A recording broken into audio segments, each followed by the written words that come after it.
आज की कहानी है खोखले रिश्ते। सुशीला देवी रोज की तरह बगीचे में सैर के लिए तैयार हो रही थी। उन्होंने रामनाथ जी को आवाज दी, जल्दी चलिए, आपके साथ घूम आऊं तो फिर मुझे घर के 100 काम निपटाने हैं। रामनाथ जी कुर्ता पहन रहे थे, मगर ऊपर का बटन टूटा हुआ था। उन्होंने सुशीला से कहा, अगर हमारी रीमा होती तो बिना बटन लगे कुर्ता पहनने ही नहीं देती। सुशीला बोली, क्या करूं, मेरी आंखों को साफ नहीं दिखता, फिर भी लाइए, जैसे तैसे टांग देती हूँ। तभी उनका मोबाइल बज उठा। रामनाथ जी खिलखिलाकर बोले, लो, अभी बिटिया का नाम ले रहा था और उसी का फोन आ गया। उन्होंने फोन सुशीला को थमा दिया। लो, बात करो, आज सुबह सुबह माँ बाप को याद कर रही है। सुशीला ने फोन उठाते हुए कहा, आप जाइए टहलने, मैं तो अपनी बेटी से दिन की शुरुआत कर लूंगी। रामनाथ अकेले बाहर निकल गए और सुशीला रीमा से हालचाल पूछने लगी। बातों बातों में रीमा की सास की आवाज़ फोन पर आई।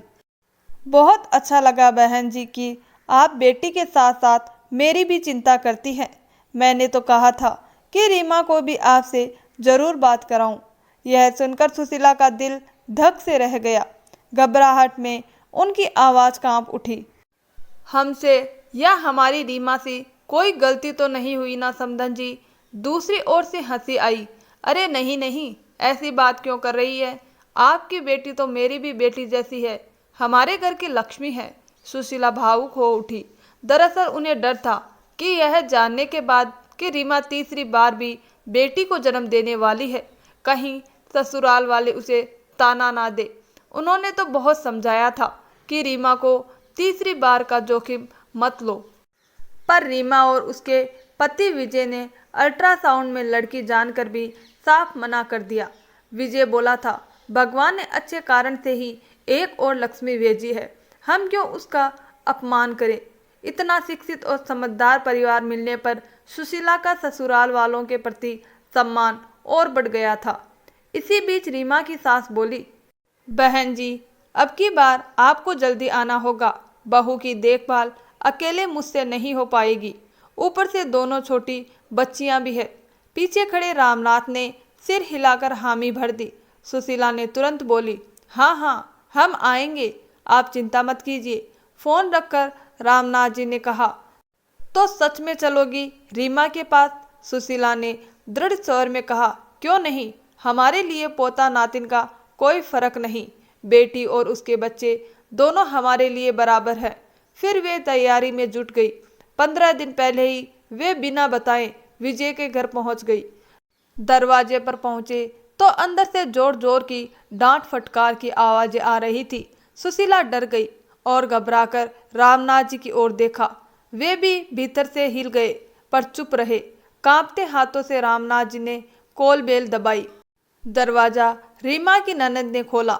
माता पिता को देख हंस पड़ी और बोली, भाभी देखो कौन आया है। सुशीला ने कांपते स्वर में पूछा, बेटी अभी अभी कोई झगड़ा हुआ था क्या?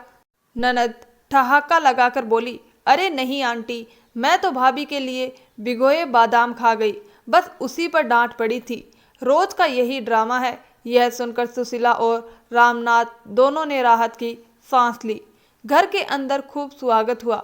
रीमा भी माता पिता को देखकर खिल उठी। दिन पंख लगाकर उड़ने लगे। आखिरकार वह घड़ी भी आ गई जब रीमा को प्रसव पीड़ा शुरू हुई। विजय तुरंत एम्बुलेंस ले आया और सास ससुर के साथ रीमा को अस्पताल ले गया।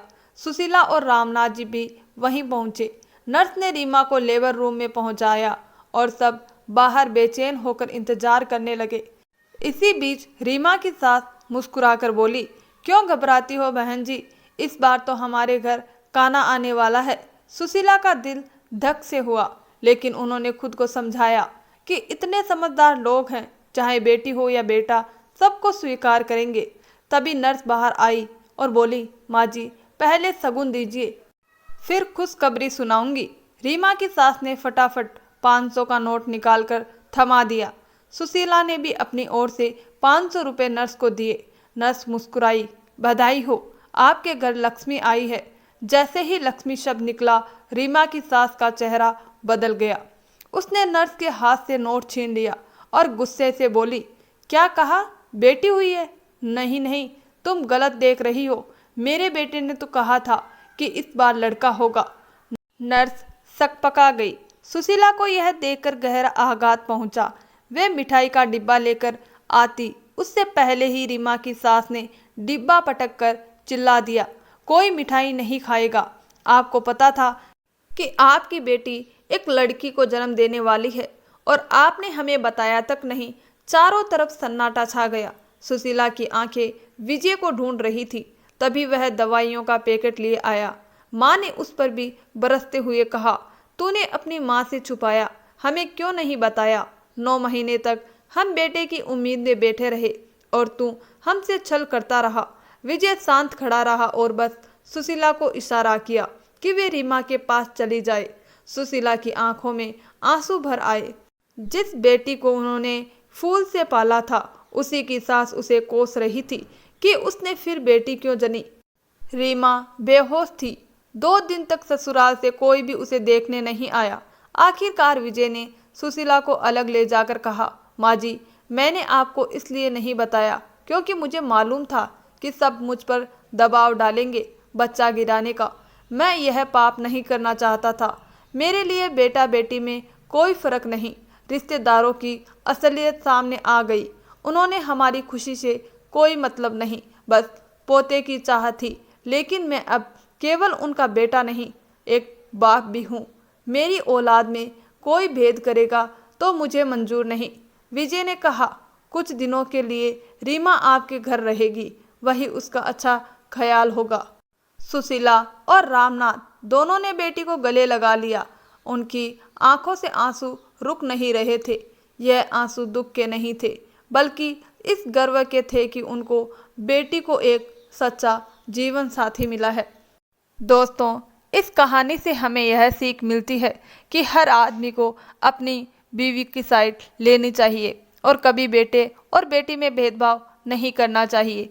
चाहे बेटी हो चाहे बेटा, दोनों एक जैसे ही होते हैं, उनमें हमें फ़र्क नहीं करना चाहिए। और बेटी और बेटे की चाह में कभी भी बहू को जलील नहीं करना चाहिए। दोस्तों, आपको हमारी ये कहानी कैसी लगी, हमें आपकी राय कमेंट बॉक्स में ज़रूर बताएं। कहानी अच्छी लगी हो तो वीडियो को लाइक, शेयर और चैनल को सब्सक्राइब जरूर करें। धन्यवाद दोस्तों।